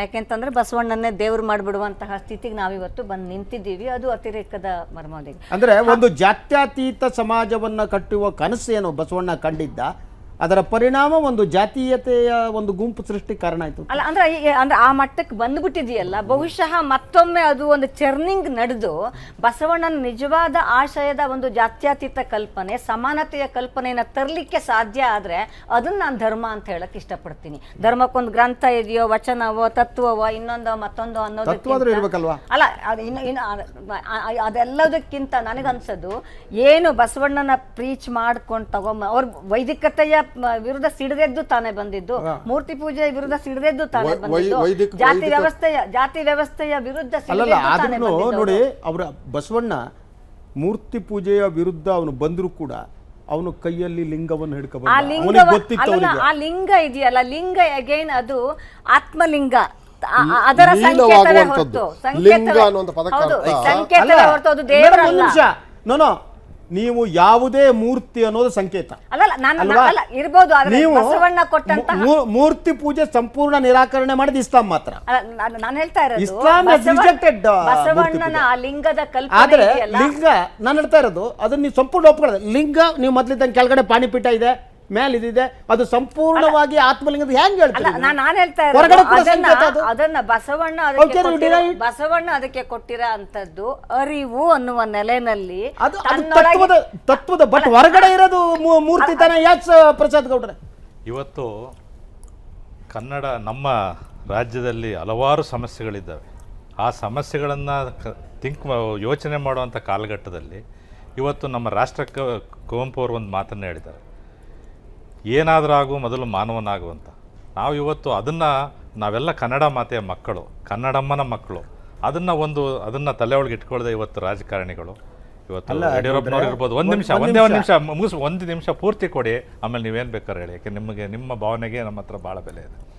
ಇವತ್ತು ಹಿರಿಯರಾದ ರಾಜಕಾರಣಿಗಳು ಯಡಿಯೂರಪ್ಪನವರಾಗ್ಬೋದು ಅಥವಾ ಕಾಂಗ್ರೆಸ್ ಮುಖಂಡರಾಗ್ಬೋದು, ಇವತ್ತು ಲಿಂಗಾಯತ ಧರ್ಮ, ವೀರಶೈವ ಧರ್ಮ, ಇವತ್ತು ಪ್ರಣವ್ ಮುಖರ್ಜಿಯವರು ಅಲ್ಲಿ ಕೂತ್ಕೊಂಡು ವಿದಾಯ ಭಾಷಣ ಮಾಡಿದ್ರಲ್ಲ, ಏಕತೆಯಲ್ಲಿ ವಿವಿಧತೆ, ಅದು ನೇರವಾಗಿ ಇದಕ್ಕೆ ಅಪ್ಲೈ ಆಗುತ್ತೇನೋ, ಇವರ ಒಂದು ಚರ್ಚೆಗೆ ಆಗುತ್ತೇನೋ ಅನ್ನೋ ಒಂದು ಭಾವನೆ ನನ್ನಲ್ಲಿದೆ. ಯಾಕೆಂದರೆ ಇವತ್ತು ರಾಷ್ಟ್ರಕವಿ ಕುವೆಂಪು ಅವತ್ತೇ ಹೇಳಿದ್ರು, ನಾವೆಲ್ಲ ಕನ್ನಡಮ್ಮನ ಮಕ್ಕಳು, ಕನ್ನಡ ತಾಯಿಯ ಮಕ್ಕಳು, ನಾವೆಲ್ಲ ಇವತ್ತು ಈ ವೀರಶೈವ ಅಲ್ಲಲ್ಲ, ಒಂದು ನಿಮಿಷ, ಈ ವೀರಶೈವರು, ಲಿಂಗಾಯತರು ಯಾತಕ್ಕೋಸ್ಕರ ಈ ಹೊಡೆದಾಟ? ಯಾವ ಸಾಧನೆಗೋಸ್ಕರ? ಬರೀ ನೀವು ಚುನಾವಣೆಯನ್ನ ಮುಂದೆ ಇಟ್ಕೊಂಡು. ಒಂದ್ ನಿಮಿಷ, ಗೌಡ್ರೇನು ಓದಾಡಿಲ್ವಾ? ಯಾವ ಆಯೋಗ ಬಂದಾಗ ಗೌಡ್ರು ಯಾರ್ಯಾರು ಎದ್ದು ನಿಂತರು ಹೇಳ ನಾನು. ಅಲ್ಲಲ್ಲ ಹೇಳಿ, ಆದ್ರೆ ಇವತ್ತು ಹೊಡೆದಾಡ್ತಿರೋ ನಾವಲ್ವಲ್ಲ. ಲಿಂಗಾಯತರು ಮಾತ್ರ ಯಾಕೆ ಪಾಲನೆ ಮಾಡಿ ಅಂತೀರಿ? ನಾವ್ ಹೇಳ್ತಾನೆ ಇಲ್ವಲ್ಲ, ನೀವು ಹೇಳ್ತಾ ಇದೀರಿ ಈಗ. Why want to know? Chinnappareddy ಆಯೋಗ ಬಂದಾಗ ಏನಾಯ್ತು, ಒಕ್ಕಲಿಗರು ಏನ್ ಮಾಡಿದ್ರು ಗೊತ್ತಿದೆ. ಜಾತಿ ಸಮುದಾಯ ಈಗ ಲಿಂಗಾಯತರೇ ಬೇರೆ, ವೀರಶೈವರೇ ಬೇರೆ, ಸಪರೇಟ್ ಆಗಿ ಆರ್ಗನೈಸ್ ಆಗ್ತಿದ್ದಾರೆ. ಇಷ್ಟು ವರ್ಷಗಳು ಇಲ್ಲದ್ದು ಶಶಿಧರ್ ಭಟ್ರೆ, ಇಷ್ಟು ವರ್ಷಗಳು ಇಲ್ಲದ್ದು ವೀರಶೈವರು, ಲಿಂಗಾಯತ ಇಷ್ಟು ವರ್ಷ ರಾಜಕಾರಣ, ಇಷ್ಟು ವರ್ಷ ಇಲ್ಲದ್ದು ಇವತ್ತು ಅದು ಚರ್ಚೆಗೆ ಬರ್ಬೇಕಾ? ಲಿಂಗಾಯತರಲ್ಲೂ ಕೂಡ ಹಿಂದುಳಿದವರಿದ್ದಾರೆ, ಬಡವರಿದ್ದಾರೆ. ಕೊಡ್ಲಿ, ಏನ್ ಬೇಕಾದ್ರೂ ಸವಲತ್ತು ಕೊಡಿ. ಅಂಡರ್ಸ್ಟ್ಯಾಂಡ್. ನಾನು ಬಹಳ ಸ್ಪಷ್ಟ ಇರೋದು, ನನಗೆ ಅವರ ಹೋರಾಟ ಇನ್ನೊಂದು ಬಗ್ಗೆ ನನ್ನ ಪ್ರಶ್ನೆ ಇಲ್ಲ. ನನ್ನ ಪ್ರಶ್ನೆ ಇದ್ದಿದ್ದು ಆ ರಿಲಿಜನ್ ಪ್ರಶ್ನೆ ಬಗ್ಗೆ ಕೇಳಿದೆ, ಧರ್ಮದ ಅವ್ರ ಹೋರಾಟ ಅವ್ರಿಗೆ ಬಿಟ್ಟಿದ್ದು, ಅವ್ರು ಮಾಡ್ಕೊಳ್ಳೋದು. ಇವತ್ತು ಪೇಜಾವರ ಶ್ರೀಗಳು ಹೇಳಿದ್ದಾರೆ, ಶಿವನ ಆರಾಧಕರು, ವಿಷ್ಣುವನ ಆರಾಧಕರು ಎಲ್ಲ ಹಿಂದೂಗಳೇ. ನಿಮ್ ಸಮರ್ಥನೆ ಪೇಜಾವರ ಶ್ರೀ ಎಲ್ಲ ತರಬೇಡಿ, ಅವರು ಯೂಸ್ ಆಗಲ್ಲ. ನಾನು ಹೇಳ್ತಾ ಇರೋದು ಎರಡು ವಿಚಾರಗಳಿವೆ. ಅವ್ರ ಹೋರಾಟದ ಒಂದು ಪ್ರಶ್ನೆ ಸಾಮಾಜಿಕ ಸೌಲಭ್ಯಕ್ಕಾಗಿ, ರಾಜಕೀಯ ಸೌಲಭ್ಯಕ್ಕಾಗಿ ಹೋರಾಟ ನಡೆಸ್ತಾರೆ. ಅವರೇ ಮುಖ್ಯಮಂತ್ರಿ ಇದ್ರಲ್ಲ, ಯಡಿಯೂರಪ್ಪನವರೇ ಮುಖ್ಯಮಂತ್ರಿ ಇದ್ರಲ್ಲ. ನೀವು ಕೇಳಿಲ್ಲ, ನೀವು ಇಂಥ ವಿಚಾರಗಳಲ್ಲಿ ಎಲ್ಲ ಜಾತಿ ಸಮುದಾಯಗಳು ಕೂಡ ಜಾತ್ಯತೀತರಾಗಿ ಇಂಥ ಹೋರಾಟ ಮಾಡಿದ್ರೆ ಐ ಅಗ್ರಿ. ನೀವು ಅದು ಲಿಂಗಾಯತರು ಒಕ್ಕಲಿಗರಿಗೆ ಮಾತ್ರ ಲಿಂಗಾಯತರು ವೀರಶೈವರಿಗೆ ಮಾತ್ರ ಅಪ್ಲೈ ಮಾಡ್ತೀರಿ, ಒಕ್ಕಲಿಗರು ಮಾಡಿಲ್ವೋ? ಇನ್ನೊಂದು ಕಮ್ಯುನಿಟಿ ಮಾಡಲ್ವೋ? ಹೋರಾಟ ಇವತ್ತಿದ್ದನ್ನು ಮಾಡ್ತಾರೆ. Everybody has a right to do it. ಲಿಂಗಾಯತರಿಗೆ ನೀವು ಲಿಂಗಾಯತರು ಮತ್ತು ವೀರಶೈವರು ಮಾತ್ರ ಜಾತ್ಯತೀತರಾಗಿರಬೇಕು, ನಾವು ಗೌಡ್ರು ನಾವು ಹೆಂಗ್ ಒಕ್ಕಲಿಗ ಯಾವತ್ತು ಜಾತ್ಯತೀತನೇ.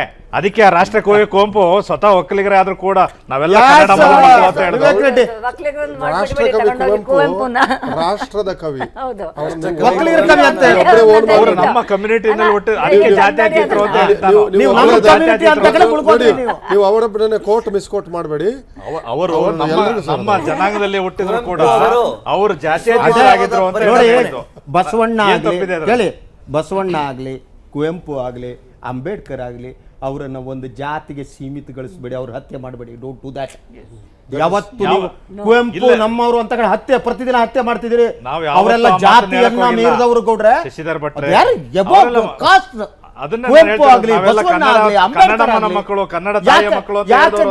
ಜಾತಿಗೆ ಸೀಮಿತಗೊಳಿಸ್ಬಿಟ್ಟು ನಿಮ್ಮನೆ ಬೆಡ್ರೂಮ್ ಅಲ್ಲಿ ಕೂಡಾಕ್ತೀರಿ ಅವ್ರನ್ನ, ಹೊರಗಡೆ ಬಿಡಿ. ಅದನ್ನ ನಮ್ಮ ನಾಯಕರು ಯಡಿಯೂರಪ್ಪ ಅವರೆಲ್ಲ ತಿಳಿದಂತ ನಾಯಕರು ಅವ್ರಿಗೆ ಹೇಳಿ. ವಿವೇಕ್ ರೆಡ್ಡಿ ಬಹಳ ಮುಖ್ಯವಾಗಿ ರಾಯರೆಡ್ಡಿ ಹೇಳಿದ್ದು ಒಂದು, ಯಡಿಯೂರಪ್ಪನವರು ಏನಿದ್ರು ಹಿಂದುತ್ವವಾದಿ, RSS ವಾದಿ, ಬಸವಣ್ಣನ ತತ್ವಕ್ಕೂ ಯಡಿಯೂರಪ್ಪನವರು ಸಂಬಂಧ ಇಲ್ಲ, ಅಜಗಜಾಂತರ ಪೂರ್ವ ಪಶ್ಚಿಮ ಅಂತ. ಒಂದು ವಿಷಯ ಬಿಟ್ಟರೆ, ಒಂದು ಜಾತಿ ಸಮಾಜದ ಕ್ರಾಂತಿಯಿಂದ ಧರ್ಮವಾಗಿ ಸಿಡಿದೆದ್ದಿದೆಯಾ ಅಥವಾ ಅದು ಬೇರ್ಪಡೆ ಆಗಿದೆಯಾ ಅನ್ನೋದಕ್ಕೆ ಆಮೂಲಾಗ್ರವಾದ ಒಂದು ಅಂಡರ್ಸ್ಟ್ಯಾಂಡಿಂಗ್ ಅಥವಾ ಒಂದು ಅರ್ಥ ಮಾಡಿಕೊಳ್ಳುವಂಥ ಒಂದು ವ್ಯವಸ್ಥೆ ಬೇಕು. ಕೆಲವು ಸ್ವಾಮಿಗಳು ಹೇಳ್ತಾರೆ ಆಗಿದೆ ಅಂತ, ಏನು ಇದು ಬೇರೆ ಧರ್ಮ ಆಗಿದೆ ಅಂತ. ಮಾತೆ ಮಹಾದೇವಿ, ಪೂಜನೀಯ ಮಾತೆ ಮಹಾದೇವಿ, ನೀವು ಒಪ್ಪುತ್ತೀರಾ ಇಲ್ವಾ? ಲಿಂಗಾಯತ ಅನ್ನೋದು ಪ್ರತ್ಯೇಕ ಧರ್ಮ ಅಂತ ಒಪ್ತೀರಾ ಇಲ್ಲ? ಆಗಿದೆಯೋ ಇಲ್ಲೋ ಅನ್ನೋದಕ್ಕೆ ನಿಮ್ಮ ಸ್ಟ್ಯಾಂಡ್ ಏನು ಸರ್? ನಮ್ಮ ಸ್ಟ್ಯಾಂಡ್ ಅಖಿಲ ಭಾರತೀಯ ವೀರಶೈವ ಮಹಾಸಮಾಜ ಇದರ ಬಗ್ಗೆ ಚಿಂತನೆ ನಡೆಸಿ ಇದರ ಆಗು ಹೋಗುಗಳನ್ನ ಅರ್ಥ ಮಾಡಿಕೊಂಡು ಒಂದು ನಿರ್ಧಾರ ತಗೊಬೇಕು. ಆಗಿದೆ ಅಂದ್ರೆ ಅವ್ರ ಪ್ರಕಾರ ಬಿಜೆಪಿ ಬಟ್ರೆ ನಾನು ಕಾಂಗ್ರೆಸ್ಗೆ ಇವತ್ತು ಕೇಳ್ತಾ ಇರೋ ಪ್ರಶ್ನೆ, ಒಬ್ಬರು ಮಾತೆ ಮಹಾದೇವಿಯವರು ಒಂದು ಕೂಗು ಕೊಟ್ಟರು ಇದು ಪ್ರತ್ಯೇಕ ಧರ್ಮ ಆಗಬೇಕು ಅಂತ. ಮಾರನೇ ದಿನಾನೇ ಕಾಂಗ್ರೆಸ್ ಸಿದ್ದರಾಮಯ್ಯನವರು ಮಾನ್ಯ ಮುಖ್ಯಮಂತ್ರಿಗಳು ಮಾರನೇ ದಿನಾನೇ ಇದನ್ನು ಕೇಂದ್ರಕ್ಕೆ ಶಿಫಾರಸು ಮಾಡ್ತೀನಿ ಅಂತಂದ್ರು. ಅರ್ಥ ಮಾಡ್ಕೊಳೋದಕ್ಕೆ ಒಂದು ವ್ಯವಸ್ಥೆ ಇದೆಯಾ ಸರ್ಕಾರದಲ್ಲಿ? ಇದು ಆಗುತ್ತೋ ಇಲ್ವೋ? ಆದ್ರಿಂದ ನನ್ನ ಪ್ರಶ್ನೆ ಬಹಳ ಸರಳವಾಗಿ, ರಾಜಕೀಯವಾಗಿ ಸರ್, ಈ ಕರ್ನಾಟಕದ 6 ಕೋಟಿ ಜನರಿಗೆ ಬೇಕು ಬಿಜೆಪಿ, ಇದ್ರ ಬಗ್ಗೆ ಅನಾಲಿಸಿಸ್ ಆಗಬೇಕು ಸರ್. ಒಂದ್ ನಿಮಿಷ, ಇದನ್ನ ಹಾಗೆ ನಾವು ಇಂಪಲ್ಸಿವ್ ಆಗಿ ಹೌದು ಇದು ಧರ್ಮ ಆಗುತ್ತೆ ಅಥವಾ ಧರ್ಮ ಆಗಲ್ಲ ಅಂತ ಹೇಳಲಿಕ್ಕೆ ಆಗಲ್ಲ. ಅಖಿಲ ಭಾರತೀಯ ಇದ್ರ ಬಗ್ಗೆ ಎಕ್ಸ್ಪರ್ಟ್ಸ್ ಯಾರು? ನಾನು ಹಿಂಗೆ ತಿಳ್ಕೊಬಹುದು. ಅಖಿಲ ಭಾರತೀಯ ತಿಳ್ಕೊಬಹುದು. ಒಂದ್ ನಿಮಿಷ, ಏನು ಲಿಂಗಾಯತ ಪ್ರತ್ಯೇಕ ಧರ್ಮ ಬೇಕು ಅನ್ನುವ ವಾದ ನಡೀತಾ ಇದೆ, ಇದಕ್ಕೆ ಸಂಬಂಧಪಟ್ಟ ಹಾಗೆ ಬಿಜೆಪಿ ಇದುವರೆಗೆ ಯಾವುದೂ ಸ್ಟ್ಯಾಂಡ್ ಇಲ್ಲ. ಅವ್ರದ್ದು ಬಸ್ ಸ್ಟ್ಯಾಂಡ್ ಇದೆ. ನಿರ್ಧಾರ ತಗೊಬೇಕಾಗಿರೋದು ಸ್ಟೇಕ್ ಹೋಲ್ಡರ್ ಯಾರು? ಅಖಿಲ ಭಾರತೀಯ ವೀರಶೈವ ಮಹಾಸಮಾಜ ಹಾಗೂ ಅನನ್ಯ ಕಾಲದಿಂದ ಹೇಳೋದಕ್ಕೆ ಬಿಡಿ ಬಟ್ರೆ ಅನನ್ಯ ಕಾಲದಿಂದ ಪಾರಂಪರಿಕವಾಗಿ ಬಂದಿರುವಂತಹ ಮಠಗಳು, ಮಠಾಧಿಪತಿಗಳು, ಸಾಧುಗಳು, ಸಂತರು, ಆ ಅದ್ಭುತವಾದ ಒಂದು ಬಸವಣ್ಣನವರ ಕ್ರಾಂತಿಯ ಅಡಿಯಲ್ಲಿ ತಮ್ಮ ಜೀವನವನ್ನು ರೂಪಿಸಿಕೊಂಡಿದ್ದಾರೆ. ಸರ್, ನಾನು ನಮ್ಮ ಈ ವಾಹಿನಿಯ ಮೂಲಕ ಕರ್ನಾಟಕದ ಜನಗೆ ತಿಳಿಸಬೇಕಾದ ಒಂದು ಅನಿವಾರ್ಯತೆ ನನಗಿದೆ. ಏನು ಅಂದ್ರೆ ಈ ವಿಚಾರದಲ್ಲಿ ಬಿಜೆಪಿ ಸ್ಟ್ಯಾಂಡ್ ಏನು? ಭಟ್ರಿಗೆ ರಾಜಕೀಯ ಅನಿವಾರ್ಯತೆ ಇರಬಹುದು, ನನಗೆ ರಾಜಕೀಯ ಅನಿವಾರ್ಯತೆ ಇಲ್ಲ. ನನಗೆ ಆದ್ರೆ ಈ ಲಿಂಗಾಯತಗೆ ಪ್ರತ್ಯೇಕ ಧರ್ಮ ಬೇಕು ಇದನ್ನ ಹಠಾತ್ ತಗೊಳೋದಕ್ಕಾಗಲ್ಲ. ಇದ್ರ ಬಗ್ಗೆ ನಿರ್ಧಾರ ಮಾಡಬೇಕಾಗಿರೋದು. ಹೇಳಿ ಮುಗಿಸ್ತೀನಿ. ಕರ್ನಾಟಕದ ಜನತೆ ತಿಳ್ಕೋಬೇಕಾಗಿದೆ, ರಾಜಕೀಯ ಪಕ್ಷಗಳು ಈ ವಿಚಾರದಲ್ಲಿ ಯಾವ ಸ್ಟ್ಯಾಂಡ್ ಅನ್ನು ಹೊಂದಿವೆ. ಲಿಂಗಾಯತ ಪ್ರತ್ಯೇಕ ಧರ್ಮ ಬೇಕು ಅನ್ನುವುದರ ಪರವಾಗಿ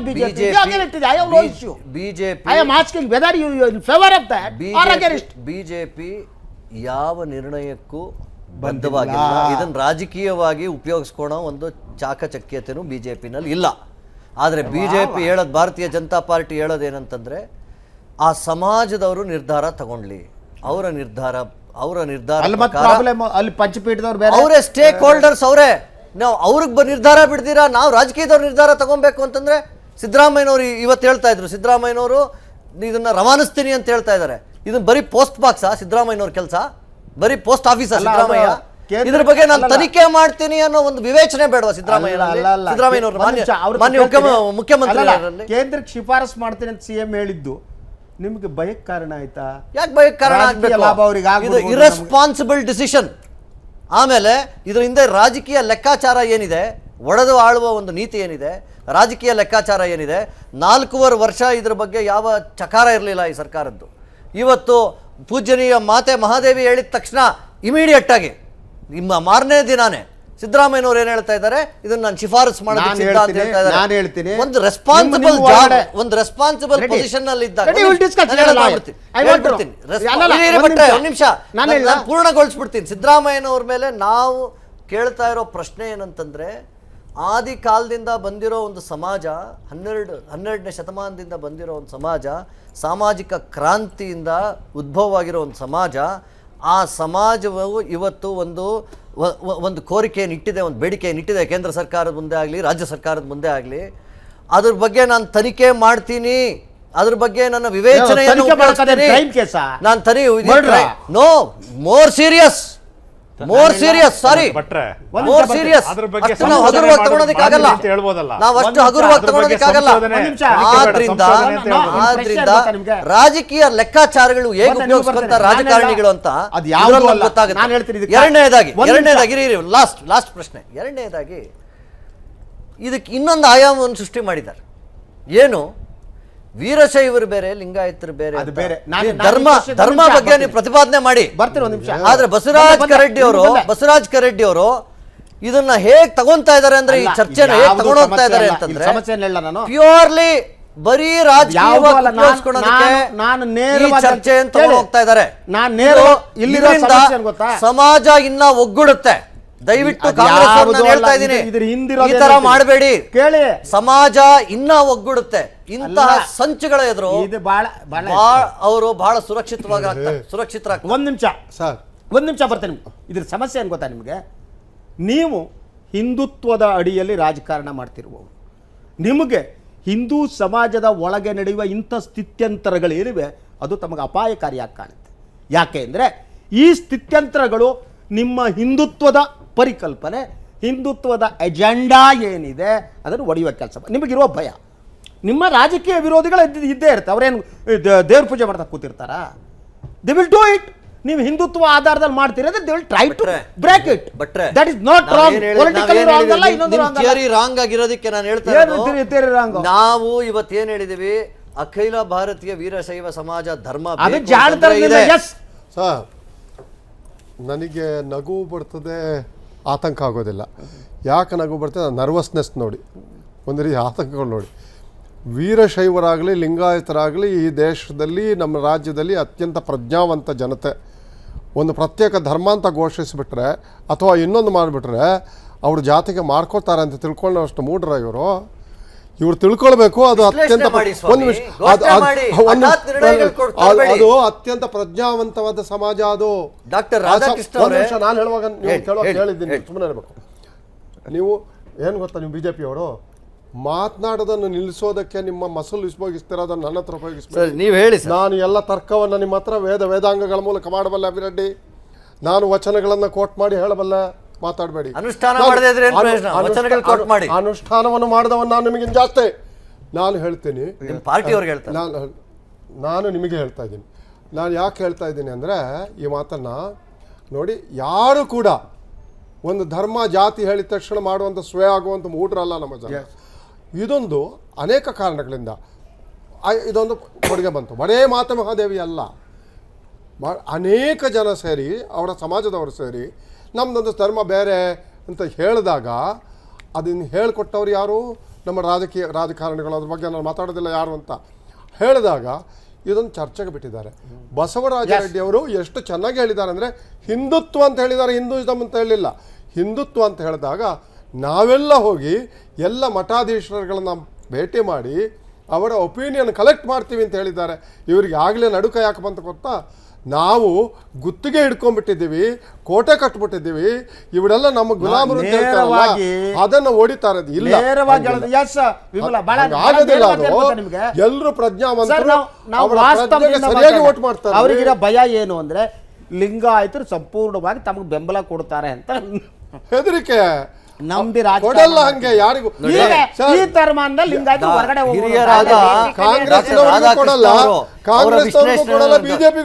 ವಿಶ್ಲೇಷಣೆ ಡಾಕ್ಟರ್ ರಾಧಾಕೃಷ್ಣ ಅವರು ಹೇಳಿದ್ರು. ಅವ್ರ ವಿಶ್ಲೇಷಣೆನ ನಾವು ತಗೊಳ್ಳೋಣ. ಆದರೆ ಎಲೆಕ್ಷನ್ ಚುನಾವಣೆ ಬರ್ತಾ ಇದ್ದ ಹಾಗೆ ಈ ಧೂಳನ್ನು ಕೆದಕ್ತಾ ಇದ್ದಾರಲ್ಲ, ಇದ್ರ ಹಿಂದೆ ಇರೋ ಹುನ್ನಾರ ಏನು ಅಂತ ಎಲ್ರಿಗೂ ಗೊತ್ತು.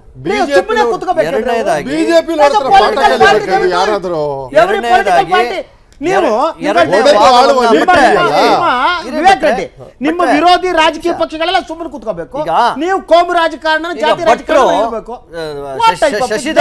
ಶಶಿಧರ್ ಭಟ್ರು ಸ್ವಲ್ಪ ಹಿಂದೆ ಕೂತ್ಕೊಂಡು ಇದನ್ನು ವಿಶ್ಲೇಷಣೆ ಮಾಡಬೇಕು ಅಂತ ನಾವು ಅಪೇಕ್ಷಿಸ್ತೇವೆ. ಯಾಕೆ ಅಂದರೆ ಶಶಿಧರ್ ಭಟ್ರು ಯಾವಾಗಲೂ ಅಷ್ಟೇ ನಮ್ಮ BJP ಪರವಾಗಿ ಒಂದು ಸ್ಟೇಟ್ಮೆಂಟು ಬಂದಿಲ್ಲ, ಅದು ಬರುತ್ತೆ ಅಂತ ನಾವು ಅಪೇಕ್ಷಿಸ್ತಾ ಇದ್ದೀವಿ. ಅದೇನಂತಂದರೆ, ಸುಪ್ರೀಂ ಕೋರ್ಟ್ನಲ್ಲಿ ಒಬ್ಬ 51 ಬೇಲ್ ಪಿಟಿಷನ್ ಒಬ್ಬೇ ವ್ಯಕ್ತಿಗೆ ಹಾಕಿ ಫೇಲ್ ಆದ.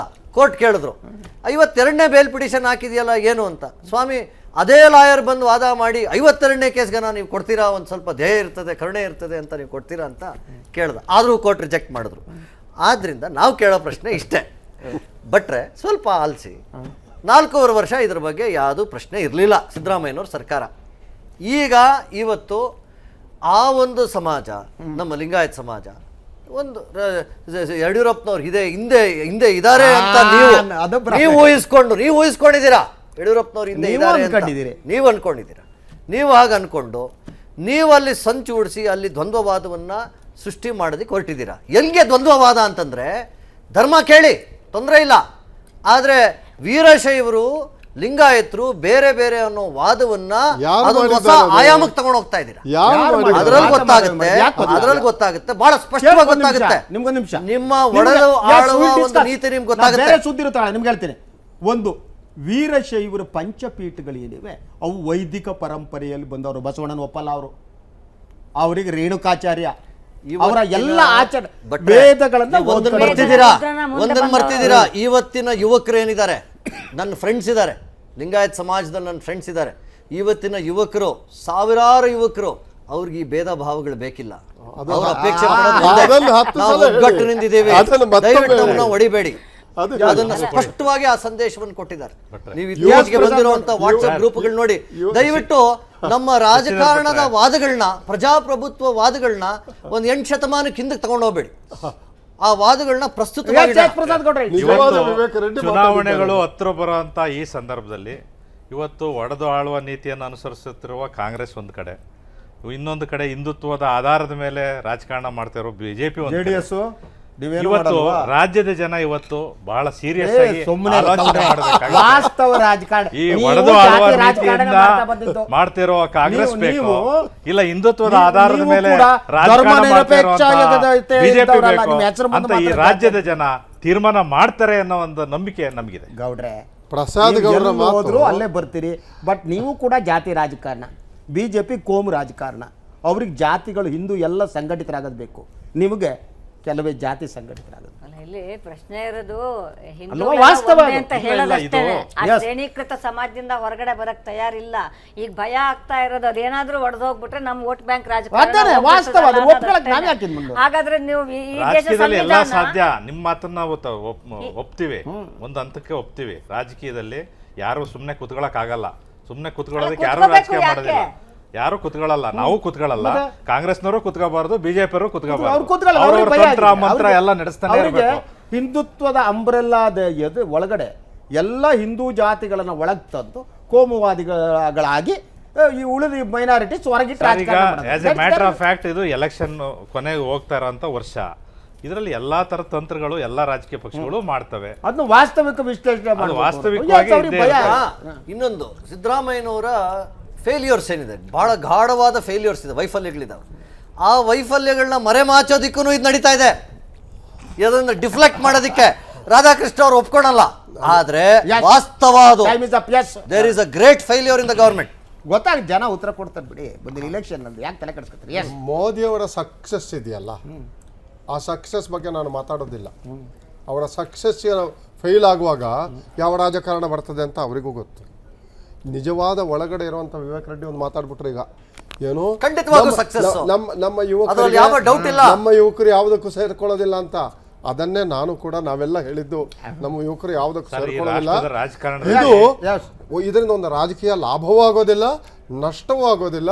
ಇದು ಒಂದು ಅಚಾನಕ್ ಆಗಿ ಬಂದಿರೋಂಥ ಒಂದು ಮಾತು. ಈಗ ಉದಾಹರಣೆಗೆ ಇವತ್ತಿನ ಪೇಪರ್ ಕೆಂಪೇಗೌಡರ ಫೋಟೋವನ್ನು, ಕೆಂಪೇಗೌಡರು ನಾನು ಗೌರವಿಸ್ತೀನಿ, ಎಲ್ಲ ಸರ್ಕಾರಿ ಹಾಕಬೇಕು ಅಂತ. ತಪ್ಪೇನು ಸ್ವಾಮಿ ಹಾಕಿದ್ರೆ ಒಬ್ಬ ಒಳ್ಳೆ ಏನಾಗುತ್ತೆ ಗೊತ್ತಾ ನಿಮ್ಗೆ? ಇಲ್ಲಿ ಸಮಸ್ಯೆ ಇರೋದೇನು, ಯಾರು ಕೆಂಪೇಗೌಡರ ಜಾತಿಯವರು ತಮ್ಮ ಆಸ್ತಿ ಅಂದ್ಕತ್ತಾರ ಭಯ ಶುರುವಾಗುತ್ತೆ. ಬಸವಣ್ಣನ ಒಂದು ಕಮ್ಯುನಿಟಿ ಏನಿದೆ ಲಿಂಗಾಯತರು ತಮ್ಮ ಆಸ್ತಿ ಅಂದ್ಕೊಂಡ ರಾಜಕೀಯ ಪಕ್ಷಕ್ಕೆ ಭಯ ಶುರುವಾಗುತ್ತೆ. ಅದು ಇಸ್ ನ್ಯಾಚುರಲ್. ನೀವು ಮಕ್ಕಳಿಗೆ ಕೆಂಪೇಗೌಡರು ಆಗ್ತಾ ಜೆಡಿಎಸ್ ನಾವೆಲ್ಲ ಯಾಕಂದ್ರೆ ಅಚಾನಕ್ ಆಗಿ ಲಿಂಗಾಯತರಾಗಿ ಹುಟ್ಟದವ್ರು ಯಾಕೆ ಬಸವಣ್ಣನ ಓನ್ ಮಾಡಬಾರ್ದು? ನಾನು ಯಾಕೆ ಕೆಂಪೇಗೌಡರನ್ನ ಓನ್ ಮಾಡಬಾರ್ದು? ಈಗ ಫೋಟೋಗಳು ಹಾಕಿ ಮಾದಾರ ಚೆನ್ನಯ್ಯ ನಮ್ಗೆ ಯಾಕೆ ಆದರ್ಶ? ಕೆಂಪೇಗೌಡರು ಕುವೆಂಪು ನಿಮಗೆ ಮಾತ್ರನಾ? ಬಟ್ರೆ ದೇಶದಲ್ಲಿ ಹುಟ್ಟಿದಂತ ಎಲ್ಲಾ ಮಾನೀಯರು ಎಲ್ಲರಿಗೂ ಆದರ್ಶಪ್ರಾಯರೇ ಅವರು. ಅವರಿಗೆ ಯಾವ ಜಾತಿಗೂ ಸೀಮಿತಗೊಳಿಸುವ ಫೋಟೋಗಳಾಕಿ ಘೋಷಣೆಗಳು ಮಾಡಿಕೊಂಡು ಸೋಷಿಯಲ್ ಇಂಜಿನಿಯರಿಂಗ್ ಮಾಡೋದಕ್ಕೆ ಹೊರಟಿರೋ ರಾಜಕಾರಣ ಕಾಲ ಆಗೋಯ್ತು. ನೋಡೋಣ. ಇವತ್ತು ಸಮಸ್ಯೆಗಳ ಸ್ಪಷ್ಟವಾಗಿ ಬಗ್ಗೆ ಜನ ಚರ್ಚೆ ಮಾಡ್ಬೇಕಾಗಿದೆ ಇವತ್ತು. ಗೌಡ್ರು ಹೇಳಿದಾಗೆ ರಾಜ್ಯದ ಏನ್ ಸಮಸ್ಯೆಗಳ ಸಮಸ್ಯೆಗಳಿದೆ, ಜಟಿಲವಾದ ಪರಿಸ್ಥಿತಿಗಳಿದೆ, Yes. ಅದ್ರ ಬಗ್ಗೆ ಜನ ಇಚ್ಛೆ ಪಡ್ತಾರೆ ಮಾತಾಡೋದಕ್ಕೆ. ಈ ಡೈವರ್ಟ್ ಮಾಡ್ತಾರೆ ನೋಡಿ, Let's see what ಈ will ವಿಷಯಗಳನ್ನೆಲ್ಲ happen. ತಂದು ಆಗ್ತಾ ಇರೋದು ಅದು ಯಾರು ಮಾಡ್ತಿದ್ದಾರೆ ಅದ್ರ ಬಗ್ಗೆ ಅಂತ ಯಾರಿಗೂ ಜಗತ್ತಿಗೆ ಇಂಟ್ರೆಸ್ಟ್ ಗೊತ್ತಾಗ್ತಾ ಇಲ್ಲ. ಇದೆ. Anyway I am thankful to you all. Yes ಪ್ರಿಯ ವೀಕ್ಷಕರೇ, ಇದಾಗಿತ್ತು ಇವತ್ತಿನ ಪ್ರೈಮ್ ನ್ಯೂಸ್. ನಾಳೆ ಇದೇ ಸಮಯಕ್ಕೆ ಹಾಜರಾಗ್ತೀನಿ. ನಾಳೆಯ ಸುದ್ದಿಗಳನ್ನು ತೆಗೆದುಕೊಂಡು ವಿಶೇಷ ಅತಿಥಿಗಳ ಜೊತೆ. ಅಲ್ಲಿವರೆಗೆ ಎಲ್ಲರೂ ಕೂಡ ಗುಡ್ ನೈಟ್, ಶುಭರಾತ್ರಿ.